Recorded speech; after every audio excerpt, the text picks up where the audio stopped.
ناظرین، آج ہم بات کریں گے پاکستان کی سیاسی جماعتوں کی کہ ماضی میں سیاسی جماعتیں کیسے بنی، انہوں نے کیسے جڑ پکڑی، پروان چڑھی اور پھر کیسے ٹوٹ پھوٹ کا شکار ہوئے، اور دیکھیں گے کہ الگ ہونے والوں کا انجام کیا ہوا۔ کیا تاریخ ہمیں بتاتی ہے کہ موجودہ سیاسی زلزلے کے بعد کن راستوں کا امکان ہے؟ کیا واقعی پی ٹی آئی دو حصوں میں بڑھ سکتی ہے، یعنی پی ٹی آئی پاکستان اور پی ٹی آئی اڈیالہ؟ حکومتی وزروں کا دعویٰ ہے کہ پی ٹی آئی بھی ایم کیو ایم کی طرح دو حصوں میں بڑھ جائے گی۔ حال ہی میں اکثر کالم نگاروں اور تجزیہ نگاروں نے بھی ایسی ہی بات کی ہے، لیکن ہر تقسیم کی اپنی وجہ، اپنا پس منظر اور مختلف نتائج ہوتے ہیں۔ قبل ازاں ہونے والی تقسیموں کو دیکھ کر ہم بہتر اندازہ لگا سکتے ہیں کہ پی ٹی آئی کا مستقبل کیا ہو سکتا ہے۔ پاکستان کی سیاست میں جماعتی تقسیموں کے کچھ عام پیٹرن نظر آتے ہیں، یعنی قائدین کے ذاتی اختلافات پارٹی کے دو دھڑوں میں بانٹ دیتے ہیں۔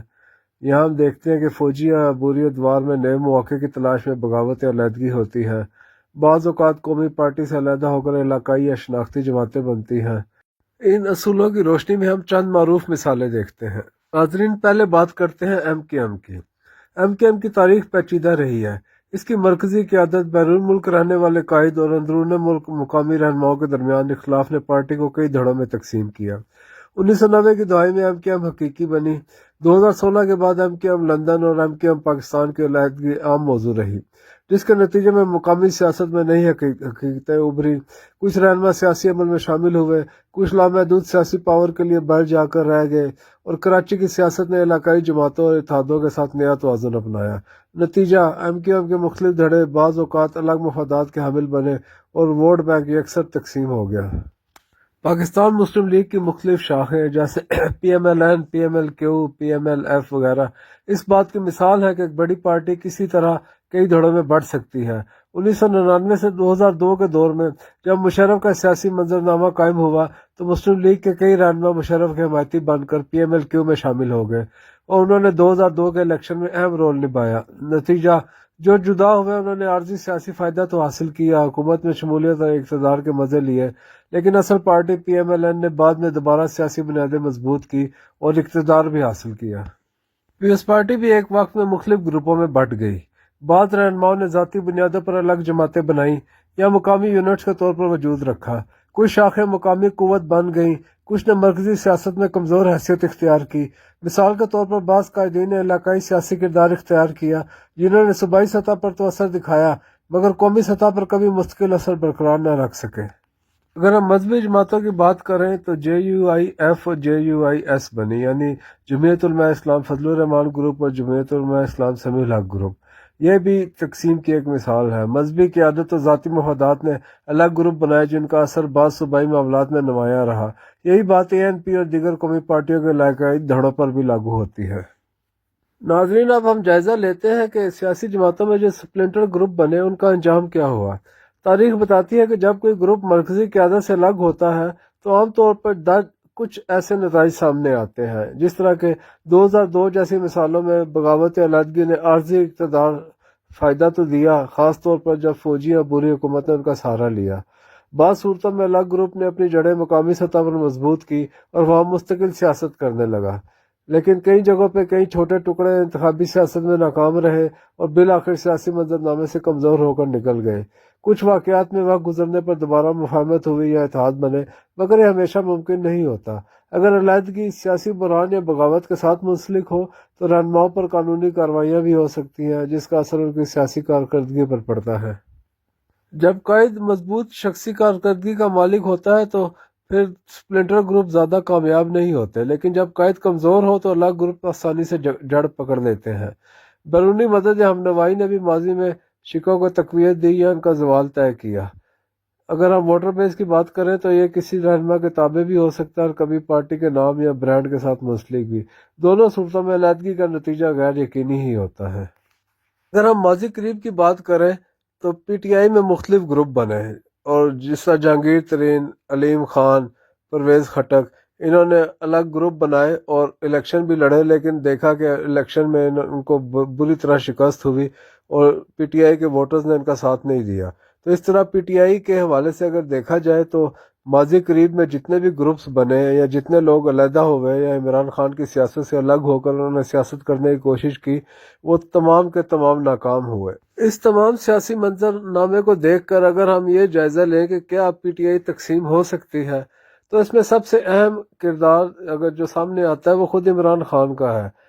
ابھی بھی پارٹی کا سارا سپورٹ بیس، ووٹ بینک اور تمام سپورٹرز وہ عمران خان کے ساتھ جڑے ہوئے ہیں، اور اگر مجموعی طور پر بھی دیکھا جائے تو ہم کہہ سکتے ہیں کہ عمران خان اب بھی ایک مقبول لیڈر ہیں، اور خاص طور پر نوجوانوں کی بہت بڑی تعداد ابھی بھی پی ٹی آئی اور عمران خان کے ساتھ کھڑی ہے۔ تو حکومتی وزراء کے بیانات کا اگر بات کی جائے تو جس طرح وہ کہہ رہے ہیں کہ پی ٹی آئی تقسیم ہو جائے گی اور پی ٹی آئی ایک اڈیالہ بن جائے گی، پی ٹی آئی پاکستان بن جائے گی ایم کیو ایم کی طرز پر،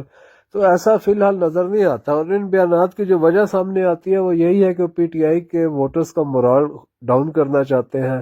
اور جو پہلی مشکلات میں گھرے ہوئے ہیں پی ٹی آئی کے ورکرز اور پی ٹی آئی کے لیڈرز، ان کو مزید مشکلات اور مزید پریشانی میں مبتلا کرنا چاہتے ہیں۔ تو اس وقت ابھی تو صرف یہ کہا جا سکتا ہے کہ صرف بیان کی حد تک ہے،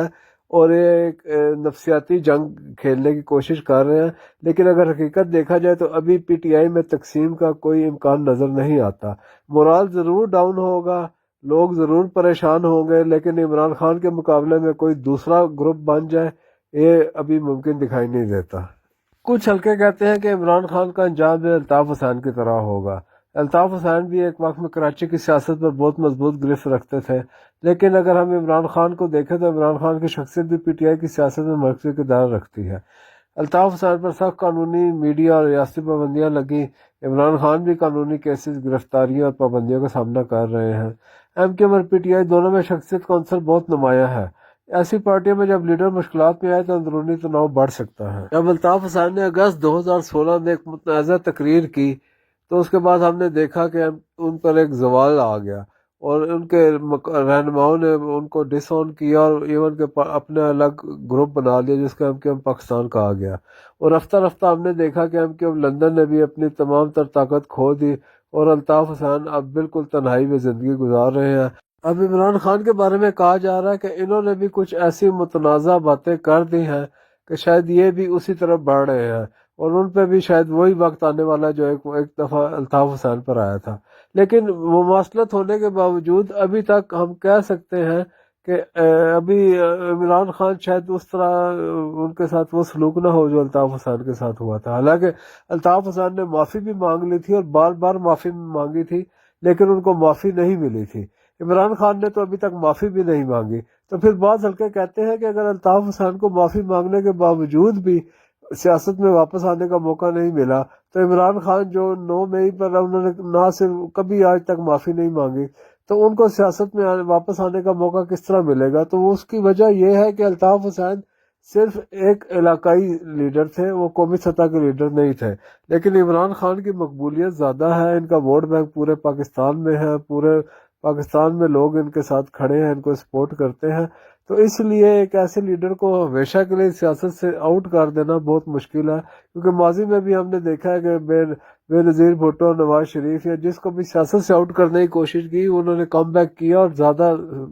اسٹرانگ ہو کر کم بیک کیا۔ اس لیے عمران خان کے بارے میں یہ کہنا کہ الطاف حسین کی طرح گم ہو جائیں گے اور سیاست کے منظرنامے سے آؤٹ ہو جائیں گے، یہ ایک مشکل کام ہے۔ لیکن ایک حیران کن پہلو ضرور ہے کہ عمران خان جب سے اقتدار سے باہر ہوئے ہیں انہوں نے ٹکراؤ کی سیاست کی ہے۔ پہل تو یہ لگتا تھا کہ شاید یہ ٹکراؤ کی سیاست ان کو کوئی فائدہ دے گی، لیکن وقت نے ثابت کیا کہ اس ٹکراؤ کی سیاست نے ان کی سیاسی قوت کو کمزور کیا، فائدہ کوئی نہیں دیا۔ لیکن حیران کن طور پر عمران خان اتنے برس گزرنے کے باوجود آج بھی اسی پالیسی پر عمل پیرا ہے، اور وہ آج بھی بضد ہیں کہ یہ ٹکراؤ کی سیاست ہی ان کو دوبارہ کامیابی دلائے گی اور دوبارہ اقتدار میں لے کر آئے گی۔ اس حوالے سے پارٹی کے رہنماؤں میں بھی بہت زیادہ ریزرویشنز پائے جاتے ہیں، اور وہ اس بات پر حیران ہے کہ اس ٹکراؤ کی سیاست نے آج تک عمران خان کو کچھ نہیں دیا، بلکہ پارٹی پر سختیاں ہوئی، گرفتاریاں، مقدمات اور ہر طرح کی مشکلات پارٹی پر آئیں، اور اس کا نتیجہ کبھی بھی اچھا نہیں نکلا۔ لیکن عمران خان کیوں بضد ہیں اور وہ کیوں ٹکراؤ کی سیاست ہی چاہتے ہیں؟ تو اس پر سیاسی مبصرین کی رائے بھی یہی ہے کہ اگر عمران خان جو ہے وہ سیاست کے تمام جو بنیادی اصول ہیں، جس میں کہا جاتا ہے کہ سیاستدان ہوتا ہے وہ پانی کی طرح اپنا راستہ بناتا ہے، لیکن اگر یہ راستہ بنانے کی بجائے یا اسی طرح ٹکراؤ کی سیاست کرتے رہے اور دیوار سے کہا جاتا ہے کہ جیسا وہ ایک دیوار سے ٹکر مار رہے ہیں تو وہ دیوار مسلسل دیوار سے ٹکر مارتے رہے اور سمجھتے ہیں کہ وہ اس دیوار کو گرا دیں گے، تو ایسا ممکن دکھائی نہیں دیتا۔ اگر تو انہوں نے کوئی سیاسی اپنی حکمت عملی بدل لی تو پھر تو کہا جا سکتا ہے کہ ان کے لیے شاید راستے کھل جائیں، کچھ راستے ہموار ہو جائیں، لیکن یہ ٹکراؤ کی سیاست نے ابھی تک ہم نے دیکھا ہے کہ اتنے برسوں میں ان کو کچھ نہیں دیا، اور نہ ہی کوئی ایسا نظر آتا ہے کہ یہ ٹکراؤ کی سیاست ان کو مستقبل میں کوئی فائدہ دے گی۔ لیکن وہ اب بھی اسی بات پر قائم ہے اور وہ ان کا پختہ یقین ہے کہ یہ ٹکراؤ کی سیاست ہی آخرکار انہیں کامیابی دے گی اور ان کو اقتدار میں لے کر آئے گی۔ اب دیکھنا یہ ہے کہ پارٹی رہنماؤں کا اس پر کیا ہوتا ہے، وہ کب تک عمران خان کے ساتھ چلتے ہیں اور خود عمران خان کب تک ایسی پالیسیوں پر عمل درآمد پر قائم رہتے ہیں، کیونکہ اگر بہت دیر اگر انہوں نے اسی طرح ضد اپنی قائم رکھی اور کوئی پارٹی کو اس کا کوئی فائدہ بھی نہ ہوا تو پھر پارٹی رہنما اور ورکر ضرور مایوس ہوں گے اور اس کا نتیجہ آخرکار عمران خان کو ہی بھگتنا پڑے گا، کیونکہ اگر پارٹی رہنماؤں کی سپورٹ ختم ہوگی، ورکرز کی سپورٹ ختم ہوگی، ان میں مایوسی پھیل گئی تو عمران خان کی سیاسی قوت کمزور ہو جائے گی، پھر تو وہ ٹکراؤ کی سیاست بھی نہیں کر سکیں گے، کیونکہ ٹکراؤ کی سیاست کے لیے اسٹریٹ پاور چاہیے، ورکرز چاہیے، اور اگر ورکرز ہی مایوس ہو کر گھروں میں بیٹھ گئے یا انہوں نے جماعت سے علیحدگی، پارٹی سے علیحدگی اختیار کر لی تو پھر تو عمران خان کے پاس ٹکراؤ کی آپشن بھی نہیں رہے گی۔ تو اسی لیے سیاسی مبصرین کا یہی کہنا ہے کہ اگر عمران خان الطاف حسین جیسے انجام سے بچنا چاہتے ہیں تو ان کو اپنے راستے بنانے ہوں گے، بجائے یہ کہ ایک دیوار کو مسلسل ٹکر مارتے رہیں۔ اس دیوار کو پھلانگنے کے لیے کچھ اور راستے اپنائیں، کچھ اور طریقے اپنائیں اور سیاسی حل نکالنے کی کوشش کریں، اسی طرح وہ دوبارہ مین اسٹریم پالیٹکس میں واپس آ سکتے ہیں، کیونکہ یہ پاکستان کی تاریخ یہ بتاتی ہے کہ مقبولیت کے ساتھ قبولیت بہت ضروری ہے۔ اگر کسی رہنما کو قبولیت نہیں ہے تو وہ کتنا ہی مقبول ہو، وہ اقتدار میں دوبارہ واپس نہیں آ سکتا، اور یہ قبولیت اسٹیبلشمنٹ ہی دیتی ہے۔ اور اگر آپ اسٹیبلشمنٹ پہ گند اچھالیں، ان کو گالیاں دیں، ان کو برا بھلا کہیں، ان کے خلاف کیمپینز چلائیں، تو پھر آپ کتنے ہی مقبول ہو، آپ کو قبولیت حاصل نہیں ہوگی، اور اس کا مطلب ہے آپ اقتدار میں دوبارہ واپس نہیں آ سکیں گے۔ ناظرین، اگر آپ کو یہ ویڈیو پسند آئی ہو تو اس چینل کو سبسکرائب کریں اور اس ویڈیو کو لائک اور شیئر کریں۔ شکریہ۔